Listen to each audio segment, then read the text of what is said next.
നമ്മുടെ നാട്ടിൽ ഇന്ന് കൂണ് മുളയ്ക്കുന്ന പോലെയാണ് ഡയാലിസിസ് യൂണിറ്റുകൾ കൂടിക്കൂടി വരുന്നത്. അതിനൊരു പ്രധാന കാരണം എന്ന് പറഞ്ഞാൽ ഈ കിഡ്നി ഫെയിലിയർ കൂടിക്കൂടി വരുന്നതാണ്. ഇതിന് ഏറ്റവും വലിയ വില്ലൻ എന്ന് പറയുന്നത് നമ്മുടെ ജീവിതശൈലി തന്നെയാണ്. നമ്മുടെ ജീവിതശൈലിയായിട്ടോ അല്ലെങ്കിൽ നമ്മൾ ചെയ്യുന്ന പല തെറ്റുകളാണ് കിഡ്നീനെ അപകടത്തിലാക്കുന്നത്. ഈ വീഡിയോയിലൂടെ നമ്മൾ ചെയ്യുന്ന എന്തൊക്കെ തെറ്റുകളാണ് കിഡ്നി ഫെയിലിയറിലോട്ട് പോകുന്നത്, നമുക്ക് ഏതൊക്കെ ഭക്ഷണം കഴിച്ചാൽ ഒരു പരിധി വരെ കിഡ്നീനെ സംരക്ഷിക്കാം എന്ന് ഡീറ്റെയിൽ ആയിട്ട് നോക്കാം. ഞാൻ ഡോക്ടർ പ്രിയ, Q1B health കെയറിലെ homoeopathic physician.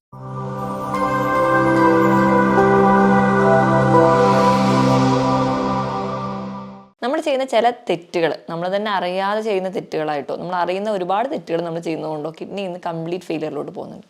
Kidney എന്ന് പറഞ്ഞാൽ നമ്മുടെ ശരീരത്തിൽ A to Z പ്രവർത്തനങ്ങളെ മാനേജ് ചെയ്യുന്ന ഒരാളാണ്. മൂത്രം മരിച്ച് പുറന്തള്ളുക എന്നുള്ളത് മാത്രമല്ല, നമ്മുടെ ശരീരത്തിലെ മറ്റു പല പ്രവർത്തനങ്ങൾക്ക് സഹായിക്കുന്നുണ്ട്.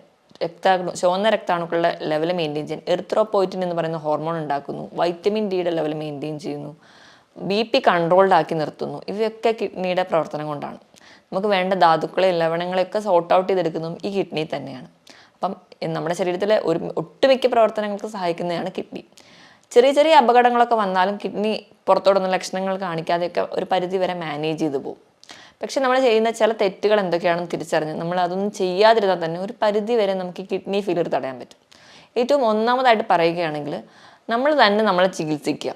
ഇന്ന് നമ്മൾക്കറിയാം മിക്ക ഇലകളോ അല്ലെങ്കിൽ പഴങ്ങളോ നല്ലതാണ്, അല്ലെങ്കിൽ ഇന്ന രോഗങ്ങൾ തടയാൻ ഇത് നല്ലതാണ് എന്നൊക്കെ കേൾക്കുമ്പോൾ തന്നെ നമ്മൾ ധാരാളമായിട്ട് അതങ്ങ് കഴിക്കും. ഏറ്റവും വലിയൊരു ഉദാഹരണം എന്ന് പറഞ്ഞാൽ കുറച്ച് കാലം മുൻപ് തന്നെ കൊളസ്ട്രോൾ നിയന്ത്രിക്കാൻ വേണ്ടിയിട്ട് നമുക്കറിയാം നമ്മൾ കഴിക്കുന്ന ഇരുമ്പൻ പുളി നല്ലതാണെന്ന് പറയുന്നത് കേട്ടിട്ട് ഒരുപാട് ആൾക്കാർ ഈ ഇരുമ്പൻ പുളി എടുത്ത് ജ്യൂസാക്കി അതങ്ങ് ദിവസവും കുടിക്കാൻ തുടങ്ങി.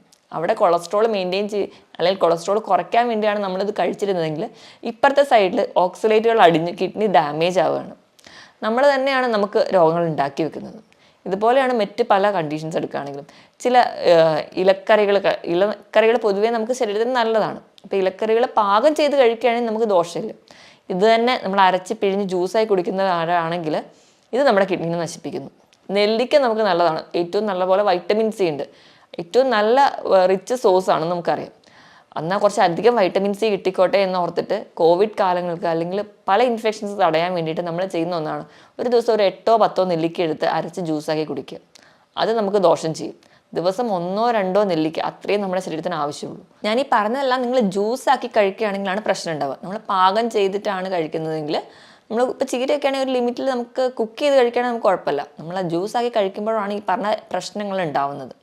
ഇനി അടുത്തൊരു പ്രശ്നം എന്ന് പറഞ്ഞാൽ പെയിൻ കില്ലേഴ്സിൻ്റെ അധികമായിട്ടുള്ള ഉപയോഗം. ഡോക്ടേഴ്സിനെ കാണാനോ അല്ലെങ്കിൽ ഡോക്ടറെ കാണാനുള്ള ബുദ്ധിമുട്ട് കൊണ്ടോ ഒരു സമയലാഭത്തിന് വേണ്ടിയിട്ടോ സ്വയം ചികിത്സിക്കുക.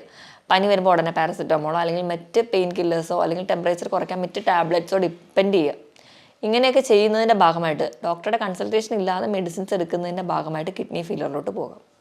ഇനി അധികമായിട്ട് ഫോസ്ഫറസ് കണ്ടൻറ്റുള്ള ഭക്ഷണങ്ങൾ നമ്മൾ കൂടുതലായിട്ട് കഴിക്കാം. ഫോസ്ഫറസ് കണ്ടൻറ്റുള്ള ഭക്ഷണങ്ങൾ എന്ന് പറയുമ്പോൾ നമ്മൾ കഴിക്കുന്ന പേസ്ട്രി, കേക്ക്സ്, പുഡിംഗ് ഇവയിലൊക്കെ ധാരാളം ഫോസ്ഫറസ് ഉണ്ട്. ഇവ നമ്മുടെ ശരീരത്തിൽ അധികമായിട്ട് ചെന്ന് കഴിഞ്ഞാലും പ്രശ്നമാണ്. അതുപോലെ തന്നെ സോഡിയത്തിൻ്റെ അളവ് കൂടിയാലും നമുക്കറിയാം BP കൂടാനൊരു കാരണം എന്ന് പറഞ്ഞാൽ സോഡിയം കൂടുന്നതാണ്. സോഡിയം എന്ന് പറയുമ്പോൾ സോഡിയം ക്ലോറൈഡ് ഫോമിൽ ഉപ്പായിട്ട് നമ്മൾ കഴിക്കുന്നത് വറുത്തതും പൊരിച്ചതുമായിട്ടുള്ള എല്ലാ വസ്തുക്കളിലും ഹോട്ടൽ ഫുഡുകളിൽ പ്രത്യേകിച്ച് അതൊന്നും കേടുകൂടാതിരിക്കാനും അതുപോലെ തന്നെ ഒന്ന് ടേസ്റ്റ് കൂടാനും അവർ ആവശ്യത്തിലും കൂടുതൽ ഉപ്പാണ് ഉപയോഗിക്കുന്നത്. നമുക്ക് ദിവസവും കഴിക്കാവുന്ന ഉപ്പിൻ്റെ അളവ് എന്ന് പറഞ്ഞാൽ 5 ഗ്രാം ആണെങ്കിൽ അതിലും അധികം നമ്മുടെ ശരീരത്തിൽ ചെല്ലുമ്പോൾ അത് നമുക്ക് കിഡ്നി ഡാമേജിലോട്ട് എത്തിക്കുന്നുണ്ട്. ഇതൊക്കെ നമ്മൾ അറിയാതെ അല്ലെങ്കിൽ അറിഞ്ഞുകൊണ്ടോ ചെയ്യുന്ന ഒരുപാട് തെറ്റുകളാണ്. മദ്യപാനം, പുകവലി പോലെയുള്ള ശീലങ്ങളുണ്ടെങ്കിൽ അത് മറ്റ് ഓർഗൻസിനെ അഫക്റ്റ് ചെയ്യുന്നത് തന്നെ കിഡ്നിനെയും ബാധിക്കുന്നുണ്ട്. മദ്യം എന്ന് പറയുന്ന ഒരു ഡീഹൈഡ്രേറ്റിംഗ് ഏജൻറ്റാണ്. അപ്പോൾ നമ്മുടെ ശരീരത്തിലെ വെള്ളത്തിനെ മുഴുവൻ ഊറ്റിക്കളയും, അത് നമ്മുടെ കിഡ്നിക്ക് സ്ട്രെയിൻ ചെയ്യുകയും അത് നമുക്ക് കിഡ്നി ഫെയിലിയറിലോട്ട് പോകും. പുകവലി എന്ന് പറയുമ്പോൾ അവിടെ ഉണ്ടാകുന്ന നിക്കോട്ടിൻ എന്ന് പറയുന്ന പ്രൊഡക്റ്റ് രക്തക്കുഴലിൽ അടിയുകയും അത് അടിയുന്ന ഭാഗമായിട്ട് കിഡ്നി ഫെയിലിയറിലോട്ട് പോകാം. കാരണം കിഡ്നിക്ക് വേണ്ട രീതിയിലുള്ള രക്തം പമ്പ് ചെയ്ത് എത്തുന്നില്ലാത്തതുകൊണ്ട്. അതുപോലെ നമ്മൾ വേണ്ട രീതിയിൽ വെള്ളം കുടിക്കാതിരുന്നാലും കിഡ്നീനെ ബാധിക്കും. നമ്മൾ ദാഹിക്കുമ്പോൾ മാത്രം വെള്ളം കുടിക്കുക അല്ലെങ്കിൽ ചോറുണ്ട് കഴിഞ്ഞ് ഒരു ഗ്ലാസ് വെള്ളം കുടിക്കുക, ഈ ഒരു ശീലമുള്ളവരാണെങ്കിൽ നമ്മുടെ ശരീരഭാരത്തിനനുസരിച്ച് വെള്ളം നമ്മുടെ ശരീരത്തിൽ എത്തിയില്ലെങ്കിലും നമുക്ക് കിഡ്നിക്ക് ഫെയിലിയറിലോട്ട് പോകാൻ കാരണമാകും. കാരണം നമ്മുടെ ശരീരഭാരം എടുക്കുകയാണെങ്കിൽ 25 കിലോയ്ക്ക് 1 ലിറ്റർ വെള്ളം, ഇതാണ് കണക്ക്. ഈ ഒരു കണക്കിൽ നമ്മൾ എന്തായാലും നിർബന്ധമായിട്ട് വെള്ളം കുടിക്കണം. അപ്പം അങ്ങനെ നിർബന്ധമായി വെള്ളം കുടിക്കാൻ അല്ലെങ്കിൽ കുടിക്കാൻ മടിയുള്ളവരാണെങ്കിൽ നിങ്ങൾ ബോട്ടിൽ രാവിലെ തന്നെ വെള്ളം എടുത്ത് വെച്ചിട്ട് അത് കുടിക്കാൻ വേണ്ടി ശീലിക്കുക. എങ്കിലൊരു പരിധി വരെ കിഡ്നി അപകടത്തിലാവുന്നത് നമുക്ക് തടയാൻ പറ്റും. ഇനി ഉറക്കത്തിന് വലിയൊരു ഫാക്ടർ ഉണ്ട്. ഉറക്കം എങ്ങനെ കിഡ്നീനെ പ്രൊട്ടക്റ്റ് ചെയ്യുന്നു നോക്കിക്കഴിഞ്ഞാൽ ഉറങ്ങുമ്പോൾ ഒരു പരിധി വരെ ഒരു കുറഞ്ഞ അളവിലെങ്കിലും കിഡ്നിക്ക് ചെറിയൊരു റെസ്റ്റ് ഉണ്ട്. കിഡ്നിയുടെ ലോഡ് കുറച്ച് കുറവാണ്. അപ്പോൾ നമുക്ക് കിഡ്നിക്ക് ചെറിയൊരു റെസ്റ്റ് കൊടുത്താൽ തന്നെ അത് കുറച്ചധികം കാലം കൂടി ഓടാൻ സഹായിക്കും. ഇനി നമ്മുടെ ഭക്ഷണത്തിൻ്റെ കാര്യം എടുക്കുകയാണെങ്കിൽ നമുക്കറിയാം, നമുക്ക് കൂടുതൽ ഇഷ്ടം നോൺ വെജ് ഫുഡ് കഴിക്കാനാണ്. എത്ര രാത്രി വൈകിയാലും പുറത്ത് പോയി ഭക്ഷണം കഴിക്കാൻ നമുക്ക് എല്ലാവർക്കും ഇഷ്ടമാണ്. അതുകൊണ്ട് തന്നെയാണ് നമ്മുടെ നാട്ടിൽ രാത്രിയാണ് കൂടുതലും ഹോട്ടലുകളൊക്കെ പ്രവർത്തിക്കുന്നത്. രാവിലത്തെ ബ്രേക്ക്ഫാസ്റ്റ് നമ്മളെല്ലാവരും തന്നെ സ്കിപ്പ് ചെയ്യാൻ റെഡിയാണ്. അതുപോലെ തന്നെ ഉച്ചത്തെ ലഞ്ച് നമുക്കൊന്ന് മോഡറേറ്റ് ആയിട്ട് കൺട്രോൾ ചെയ്യാൻ ഇഷ്ടപ്പെടുന്നവരാണ്. പക്ഷേ രാത്രി നല്ല ഹെവി ആയിട്ട് തന്നെ കഴിച്ചിട്ട് കിടക്കും. ഈ ഒരു ശീലം ഉള്ളതുകൊണ്ട് തന്നെ അമിതവണ്ണം നമുക്ക് പെട്ടെന്ന് വരുന്നു, കുടവയറ് നമുക്ക് പെട്ടെന്ന് വരുന്നു. അമിതവണ്ണമൊക്കെ വരുമ്പോൾ തന്നെ ഏറ്റവും വലിയ വില്ലനാവുന്നത് ലോഡ് കൂടുകയാണ് കിഡ്നിക്ക്. അപ്പോൾ കിഡ്നിക്ക് ഒരുപാട് സ്ട്രെയിൻ ചെയ്യണം. അതിൻ്റെ ഭാഗമായിട്ട് കിഡ്നി പെട്ടെന്ന് ഡാമേജ് ആവാം. അതുപോലെ തന്നെ നമ്മൾ പ്രത്യേകിച്ച് വ്യായാമം ഒന്നും ചെയ്യാത്തതും ഈ അമിതവണ്ണത്തിന് കാരണമാകും. നമ്മൾ ഒരുപാട് സെഡൻറ്ററി ലൈഫാണ്, നമുക്ക് നമ്മുടെ ജോലി അല്ലെങ്കിൽ നമ്മൾ കുറേ ഗാഡ്ജറ്റുമായിട്ടാണ് ജീവിക്കുന്നത്. അപ്പോൾ നമുക്ക് വ്യായാമം ഇല്ലാത്തതും കിഡ്നിയുടെ ലോഡ് കൂട്ടുന്നുണ്ട്. ഞാൻ ഈ പറഞ്ഞ പോലെ ഒരുപാട് ഇറച്ചി അല്ലെങ്കിൽ റെഡ് മീറ്റ് കൂടുതലായിട്ട് കഴിക്കുന്നവരാണെങ്കിൽ ഈ ഒരു അമിതവണ്ണം എന്നുള്ളൊരു ആംഗിൾ കൂടാതെ തന്നെ നമ്മൾ അധികമായിട്ട് റെഡ് മീറ്റ് കഴിക്കുന്നതിൻ്റെ ഭാഗമായിട്ട് നമ്മുടെ ബ്ലഡ് അസിഡിക് ആവുകയാണ്. നമ്മുടെ അസിഡിക് pH ബ്ലഡ് മാറും. ഇത് കിഡ്നിക്ക് കൂടുതൽ സ്ട്രെയിൻ ഉണ്ടാക്കുന്നുണ്ട്. ഇത് കിഡ്നിക്ക് കൂടുതൽ സ്ട്രെയിൻ ഉണ്ടാക്കുമ്പോൾ കിഡ്നി ഒരുപാട് ഫങ്ഷൻ ചെയ്യേണ്ടി വരുന്നു. അങ്ങനെ കിഡ്നി ഡാമേജിലോട്ട് പോകുന്നുണ്ട്.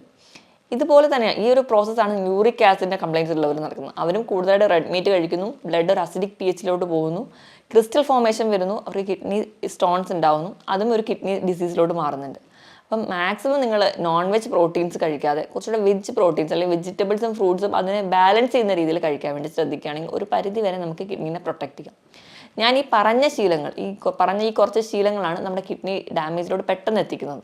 മാക്സിമം ഈ ഒരു ശീലങ്ങൾ നമ്മൾ ചെറുപ്പത്തിൽ തൊട്ടേ ഒഴിവാക്കുകയാണെങ്കിൽ ഒരു പരിധി വരെയൊക്കെ നമുക്ക് കിഡ്നി ഡാമേജ് തടയാനും പറ്റും. ഇനി നമുക്ക് ഇങ്ങനെയൊക്കെയാണ് കിഡ്നി രോഗങ്ങൾ വന്നു പോയിട്ടുണ്ടെങ്കിൽ അല്ലെങ്കിൽ കിഡ്നി രോഗങ്ങൾ വരാതിരിക്കാൻ ഒരു പരിധി വരെ നമ്മുടെ ഭക്ഷണത്തിൽ എന്തൊക്കെ ശീലിക്കണം നോക്കാം. അപ്പം ഡയബറ്റീസോ BP കൊളസ്ട്രോൾ പോലെയുള്ള രോഗങ്ങളുള്ളവരാണെങ്കിൽ നിങ്ങൾ ബേസിക്കായിട്ട് അത് കൺട്രോൾ ചെയ്യുമ്പോൾ തന്നെ ഒരു പരിധി വരെ നമുക്ക് കിഡ്നിയുടെ ഡാമേജ് ഒക്കെ കൺട്രോൾ ചെയ്യാൻ പോകാം. അപ്പോൾ നമുക്ക് കിഡ്നീനെ പ്രൊട്ടക്ട് ചെയ്യാൻ വേണ്ടി നമ്മൾ കഴിക്കേണ്ട ചില ഭക്ഷണങ്ങൾ എന്തൊക്കെയാണെന്ന് നോക്കാം. ഒന്നാമതായിട്ട് ക്യാപ്സിക്കത്തിൽ ലൈക്കോപ്പീൻ എന്ന് പറയുന്ന ഒരു ആൻറ്റി ഓക്സിഡൻസ് ഉണ്ട്. അതൊരു പരിധി വരെ കിഡ്നിക്ക് ഉണ്ടാകുന്ന നീർക്കെട്ടുകളോ ഇൻഫ്ലമേഷൻസോ കുറയ്ക്കുന്നുണ്ട്. അതുപോലെ തന്നെ ധാരാളം ഫൈബേഴ്സും വൈറ്റമിൻ B6 ഒക്കെ ഫോളേറ്റ്സും ഒക്കെ ഈ ക്യാപ്സിക്കത്തിലുണ്ട്. ഈ ഫോളേറ്റ്സും വൈറ്റമിൻ B6 ഒക്കെ ഉള്ളതുകൊണ്ട് തന്നെ ഒരു പരിധി വരെ നമുക്ക് RBC പ്രൊഡക്ഷന് സഹായിക്കും. അപ്പോൾ കിഡ്നി ഡാമേജ് ഒക്കെ ആയിട്ട് എറിത്രോപോയിറ്റിനൊക്കെ കുറഞ്ഞ രീതി നിൽക്കുകയാണെങ്കിൽ നമുക്ക് HB കുറയുന്നത് കാണാം. നല്ലപോലെ ക്ഷീണമൊക്കെ ഉള്ളവരാണെങ്കിൽ ഇത് കഴിച്ചാൽ ഒരു കുറച്ചൊക്കെ മാനേജ് ചെയ്യുന്നത് കാണാൻ പറ്റും. ഇതുപോലെ തന്നെ ക്യാബേജിലും ഈ പറഞ്ഞ രീതിയിൽ ഫോളേറ്റ്സും ഫൈബേഴ്സും ഒക്കെ ധാരാളം അടങ്ങിയിട്ടുണ്ട്. ഇവ നമ്മുടെ കിഡ്നിനെ പ്രൊട്ടക്ട് ചെയ്യാനും ഒരു പരിധിവരെ നീർക്കെട്ടുകൾ കുറയ്ക്കുന്നതിന് സഹായിക്കും. ഇനി നമുക്ക് മഞ്ഞൾ നല്ലൊരു ആൻറ്റി ഓക്സിഡൻ്റ് ആണ് നമുക്കറിയാം. അതുപോലെ തന്നെ മഞ്ഞളിലുള്ള ആൻറ്റി ഓക്സിഡൻ്റ് കുർക്കുമിൻ എന്ന് പറയുന്നത് നമ്മുടെ കിഡ്നിയിൽ ഉണ്ടാകുന്ന നീർക്കെട്ടുകൾ ഒരു പരിധി വരെ കുറയ്ക്കുന്നുണ്ട്. ഇനി മറ്റൊന്ന് പറഞ്ഞാൽ ഒലിവ് ഓയിലാണ്. ഒലിവ് ഓയിൽ എന്ന് പറയുന്നത് നമുക്കറിയാം നല്ലൊരു ആൻറ്റി ഓക്സിഡൻ്റ് ആണ്. അതുപോലെ ഇതിൽ അടങ്ങിയിട്ടുള്ള ഫാറ്റി ആസിഡ് എന്ന് പറയുന്നത് ഒലീക് ആസിഡ്, ഇവ നമുക്ക് കിഡ്നിക്ക് ഉണ്ടാകുന്ന ഒരു സ്ട്രെയിൻ കുറയ്ക്കുന്നതായിട്ട് കാണാം.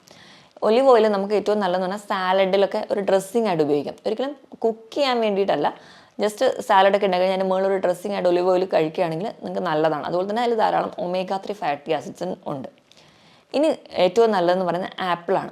ആപ്പിൾ ധാരാളം ഫൈബേഴ്സ് ഉണ്ട്. ഈ ഫൈബേഴ്സ് നമുക്കിപ്പം കുടലിലോ അല്ലെങ്കിൽ നമ്മുടെ ശരീരത്തിലുണ്ടാകുന്ന പല ടോക്സിൻസിനെ പെട്ടെന്ന് തന്നെ പുറം തള്ളി കളയാൻ വേണ്ടിയിട്ട് നമുക്ക് ഈ ഫൈബേഴ്സ് നമ്മളെ സഹായിക്കുന്നുണ്ട്. അപ്പോൾ നിങ്ങൾക്ക് കഴിക്കാവുന്ന ഒരു ഫ്രൂട്ടാണ് ആപ്പിൾ.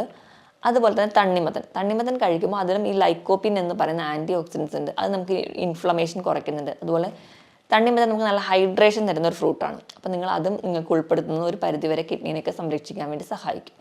ഇനി ഇത് കൂടാതെ തന്നെ നമുക്ക് നമ്മുടെ ഉപ്പിൻ്റെ അളവൊന്ന് നിയന്ത്രിക്കാൻ വേണ്ടി ശ്രദ്ധിക്കുക.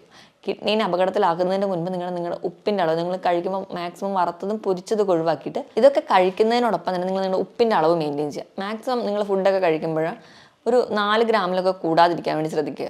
അപ്പോൾ നമുക്ക് ഉപ്പിൻ്റെ അളവ് മെയിൻറ്റെയിൻ ചെയ്യുന്ന ഒരു പരിധിവരെ കിഡ്നി ഡാമേജ് ഒക്കെ കുറയ്ക്കാൻ പറ്റും. ഇനി ഭക്ഷണത്തിൽ ഉൾപ്പെടുത്തുന്നതാണ് വെളുത്തുള്ളിയിൽ അല്ലിസിൻ എന്ന് പറയുന്നൊരു കണ്ടന്റ് ഉണ്ട്. ഇതും നമുക്കൊരു പരിധിവരെ കിഡ്നി ഡാമേജ് കുറയ്ക്കാൻ പറ്റും. അതുപോലെ ഇഞ്ചിയിൽ അടങ്ങിയിട്ടുള്ള കണ്ടന്റ് നമുക്ക് ശരീരത്തിലുണ്ടാകുന്ന നീർക്കെട്ടുകൾ കുറയ്ക്കുന്നു. അതുപോലെ തന്നെ കിഡ്നി ഡാമേജ് ഉണ്ടാകുമ്പോൾ ഒരുപാട് പേർക്ക് ഉണ്ടാകുന്ന ഒരു ബുദ്ധിമുട്ടാണ് നടുവിന് കഴപ്പ്, നടുവേദനയൊക്കെ. ഈ ഒരു പ്രശ്നവും നമുക്കൊരു പരിധിവരെ കുറയ്ക്കാൻ പറ്റും. അതുപോലെ തന്നെ ഇഞ്ചി നല്ലൊരു ഡയൂറെറ്റിക്കായിട്ടും ആക്ട് ചെയ്യുന്നുണ്ട്. ധാരാളം ഇലക്കറികളൊക്കെ കഴിക്കുക. ഇലക്കറികൾ എന്ന് പറയുമ്പോൾ നമ്മൾ ചീര മാത്രമല്ല, അല്ലാതെ മറ്റ് ബ്രക്കോളി അങ്ങനെയുള്ള ഇലക്കറികളൊക്കെ ധാരാളമായി കഴിക്കാൻ വേണ്ടി ശ്രദ്ധിക്കുക. ഇപ്പോഴും പാചകം ചെയ്ത് കഴിക്കുമ്പം ഇതിൽ നിന്നും നമുക്ക് നമ്മുടെ RBC പ്രൊഡക്ഷൻ ആവശ്യമായിട്ടുള്ള വൈറ്റമിൻസ് അല്ലെങ്കിൽ മിനറൽസോ അല്ലെങ്കിൽ അയണൊക്കെ നമുക്ക് കിട്ടുന്നുണ്ട്. നമുക്ക് ഈ ഒരു RBC കുറയുന്നതുകൊണ്ടോ അല്ലെങ്കിൽ HB കുറയുന്നതുകൊണ്ടോ ഉണ്ടാകുന്ന ക്ഷീണവും ഒരു പരിധി വരെ കുറയ്ക്കാൻ പറ്റും. ഈ പറഞ്ഞ രീതിയിലൊക്കെ ഭക്ഷണം കഴിക്കുകയാണെങ്കിൽ ഒരു പരിധി വരെയൊക്കെ നമുക്ക് നമ്മുടെ കിഡ്നിനെ സംരക്ഷിച്ച് നിർത്താൻ പറ്റും. ഇനിയിപ്പോൾ നമ്മൾ കഴിക്കുന്ന ഭക്ഷണത്തിൽ പ്രോട്ടീൻ്റെ അളവ് നോക്കുകയാണെങ്കിൽ 1 കിലോയ്ക്ക് 1 ഗ്രാം ഇതാണ് നമ്മൾ കഴിക്കുന്ന പ്രോട്ടീൻ്റെ അളവ്. അതായത് ഒരു 70 കിലോ ഉള്ള ഒരാളാണെങ്കിൽ 70 ഗ്രാം പ്രോട്ടീൻ അവർക്ക് കഴിക്കാം ഒരു ദിവസം.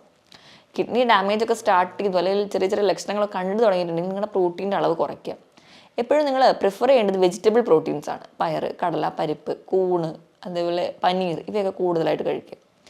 മാക്സിമം നിങ്ങൾ അനിമൽ പ്രോട്ടീൻസ്, റെഡ് മീറ്റ് ഒക്കെ കുറയ്ക്കാൻ വേണ്ടി ശ്രദ്ധിക്കുക. ഇപ്പോൾ ഒരു കിഡ്നി പേഷ്യൻസ് ആയിക്കഴിഞ്ഞാൽ നിങ്ങൾ കഴിക്കേണ്ട പ്രോട്ടീൻ്റെ അളവെന്ന് പറഞ്ഞാൽ നിങ്ങളുടെ 1 കിലോയ്ക്ക് 0.8 ഗ്രാം മാത്രമേ പ്രോട്ടീൻ കഴിക്കാൻ പാടുള്ളൂ. ഇനി കൊഴുപ്പ് കഴിക്കുകയാണെങ്കിൽ നമ്മളൊരു ദിവസം കഴിക്കേണ്ട കൊഴുപ്പിൻ്റെ വെയിറ്റ് എന്ന് പറഞ്ഞാൽ 50 ഗ്രാം കൊഴുപ്പാണ്. കിഡ്നി ഡാമേജ് ഒക്കെ സ്റ്റാർട്ട് ചെയ്യുകയാണ്, അതിൻ്റെ ലക്ഷണങ്ങളൊക്കെ കണ്ടു തുടങ്ങിയിട്ടുണ്ടെങ്കിൽ കൊഴുപ്പ് ഒരു ദിവസം ഒരു 25 ഗ്രാം മാത്രമേ കഴിക്കാവുള്ളൂ. പകുതിയായിട്ട് കുറയ്ക്കണം. അതുപോലെ സോഡിയം, പൊട്ടാസ്യം ഒക്കെ ലെവൽ മെയിൻറ്റെയിൻ ചെയ്യാൻ വേണ്ടി ശ്രദ്ധിക്കുക.